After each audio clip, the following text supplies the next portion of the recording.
feel like your like sound or taste or whatever, you know, the music that you create that's like true to you is sort of just this combination of like all the things that have inspired you and things you love and you grew up listening to and all that kind of stuff combined, plus like whatever the extra you X factor is. A lot of times I feel like when I get creative inspiration is when I'm listening to things or like music specifically that's not anything related to dance music. Sometimes it's like, oh, I could take that and transform it into my own, this like, you know, my sound or whatever. I don't think there was ever a time where I was like, this is it, I found my sound. Like this is the one, you know, and still to this day I feel like I'm still like discovering it. Being surrounded by so many different types of people that are all doing different types of thing, but a lot of people who are doing the same kind of stuff, it's like, all right, well, all these kids are doing the same thing. There's gotta be something that like I can do that's gonna be a little different. I don't go into a song thinking like, oh, I'm gonna write this song because I want to collaborate with DJ Snake. It was like I was writing ideas for 3 weeks straight, and then it was like, all right,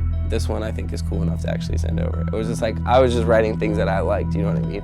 You know, sometimes the creativity or the idea that you get initially isn't gonna be like the thing that like, you know, turns into a crazy song. Sometimes it's just spending those hours and creating that space, just sitting there experimenting and like learning new things and trying to find new samples that, you know, you can, that's kind of the innovative part of it, I guess. Just focus on making something that you really love and is really, really cool.